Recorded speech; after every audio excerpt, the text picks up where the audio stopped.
and welcome to another edition of News Showcase. I am Priya, Tamil Nadu's first artificial intelligence news presenter.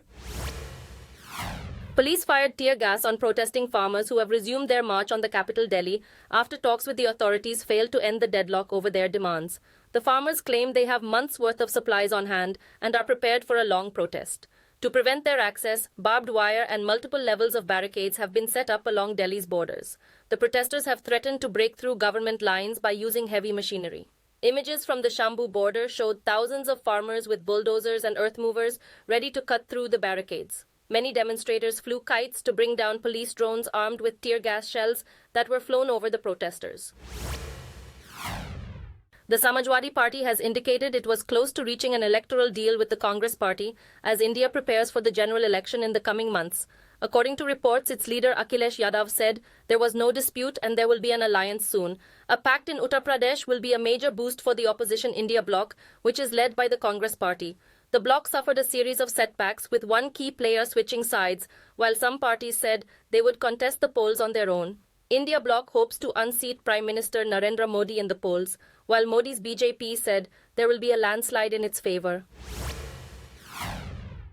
In his latest comments on electoral alliances, actor Kamal Haasan has said he would back any party that works selflessly for the nation in the upcoming general election. His remarks came on the anniversary of his MNM party, which he founded 6 years ago. The actor rejected what he called feudal politics and indicated he is yet to decide his political direction. Despite rumors that he would support the ruling DMK party in Tamil Nadu or the India bloc, he remained silent on the matter. Kamal Haasan also welcomed fellow actor Vijay, who unveiled his own political party recently. In 2021, his maiden political fight ended without success in the state elections. Police in the cities of Pune and New Delhi have uncovered an incredible 1,000 kilograms of mephedrone drugs with a street value estimated at over 2,500 crore rupees. Reports said, at the start of 2 days of raids, police seized 700 kilograms of drugs and arrested 3 peddlers in the western city of Pune. The haul is believed to be the biggest ever seizure in the city. According to reports, the peddlers led investigators to Delhi, where they seized another 400 kilograms from buildings which looked like warehouses. Reports quoting the police said, investigators are looking at the possible link between the drug haul and a notorious trafficker. 5 arrests have been made so far, and the searches are continuing to uncover the drug trail. Prominent lawyer and counsel for the Supreme Court, Fali Nariman, has died at the age of 95 at his residence in Delhi. He was honoured with India's prestigious awards, Padma Vibhushan and Padma Bhushan. Prime Minister Narendra Modi expressed his condolences and stated that his life's work had been to make justice accessible to common citizens. After beginning his legal career at the Bombay High Court, Nariman relocated to Delhi. He was named Solicitor General of India in 1972, but he quit in 1975 to protest the declaration of emergency by Indira Gandhi, who was Prime Minister at the time. The seasoned lawyer argued several landmark cases and also presided over the Bar Association. Amin Sayani, who spearheaded radio's golden age, has died aged 91. It was the voice that millions of Indians heard on radio every week as they tuned in to Binaka Gitmala. Sayani's son announced that his father suffered a heart attack and died at a hospital. He was born in 1932 into a multilingual family in Mumbai. On hearing the news of his demise, tributes have been mounting from his fans and admirers across India and around the world. The iconic host got his first break in 1952 as the host of the show, which featured songs from Hindi movies, the first program of its kind, which ran for 42 years to tremendous fame.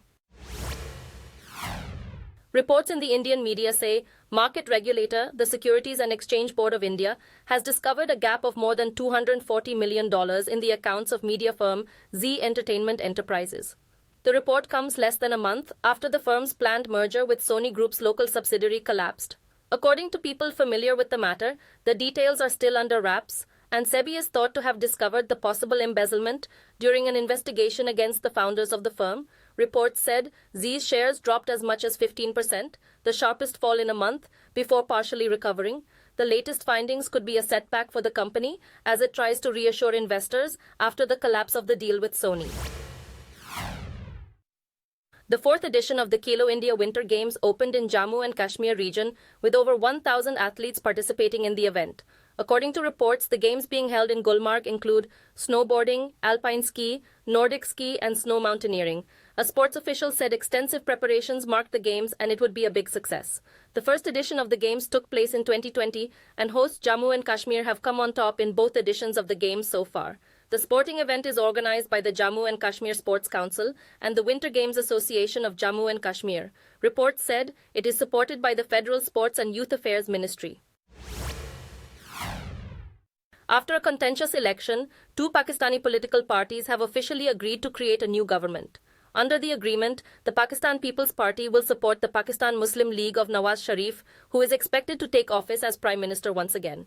In the election earlier this month, candidates loyal to imprisoned former Prime Minister Imran Khan won more seats than both these parties. Khan, who heads the PTI, has called the coalition a mandate for thieves. According to his movement, the vote was manipulated to prevent his supporters from winning. At a press conference on Tuesday, the PMLN and PPP declared that a full agreement had been reached more than 6 days after they had reached an initial agreement to form a coalition. China has strongly criticized the US for vetoing a resolution from the UN Security Council that called for an immediate end to hostilities in Gaza. The White House said the proposal put forth by Algeria would jeopardize peace negotiations. Beijing claimed that the action essentially green-lighted the continued slaughter and sent the wrong message. It said the claim the motion would interfere with ongoing diplomatic negotiations was totally untenable. The United States of America has put out its own resolution calling for a temporary ceasefire and has cautioned Israel against invading Rafah. As the conflict in Gaza persisted, the U.S. action to thwart Algeria's resolution was widely denounced. 13 out of the 15 members of the UN Security Council supported it, and the UK abstained. For the second time in a row, a test firing of a Trident missile from a Royal Navy submarine has failed. The Chief of the Navy and Defense Secretary Grant Shapps were on board HMS Vanguard when it fired the unarmed test missile in January off the U.S. East Coast. According to a media report which discloses the mishap, the missile's booster rockets failed and it crashed in the sea near the launch site. Missiles equipped for patrol typically carry nuclear warheads, but they are not designed for test firings. The European Space Agency has said that in the next several hours, a European satellite is scheduled to crash into Earth. It said the majority of the 2-ton spacecraft will burn up as it descends. When ERS-2 was deployed in 1995, it was a state-of-the-art observation platform that pioneered technologies that are now routinely used to monitor Earth. Since ceasing operations in 2011, it has been descending gradually, and sometime on Wednesday, it will make an uncontrollably violent plummet into the sky. Although there's a chance that some stronger sections would survive the extreme heat produced during the high-speed dive, there's little probability that these pieces will strike inhabited regions. The debris will most likely hit somewhere in the ocean and get lost at sea. The leader of North Korea, Kim Jong-un, has been gifted a high-end Russian-made vehicle by President Vladimir Putin.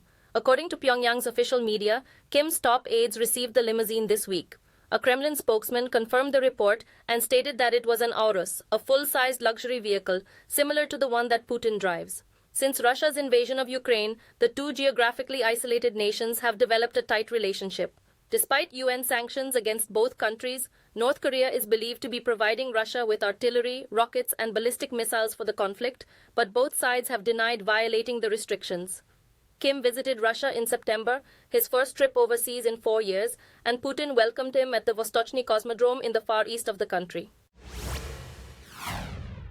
Multi-billionaire Jeff Bezos has sold an additional 14 million shares of Amazon, worth an estimated $2.4 billion.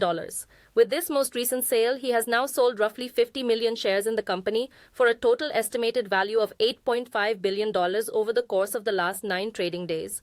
The tech company revealed in November that in the following year, Bezos will sell up to 50 million shares. His Amazon stock sales came after a year in which the company's value increased by over 76%. With an estimated net worth of more than $190 billion, Bezos continues to be the largest stakeholder in Amazon and is among the richest persons in the world. Thank you for watching. I am Priya, Tamil Nadu's first artificial intelligence news presenter. Do tune in, same time tomorrow, for a roundup of the latest news and updates in India and around the world.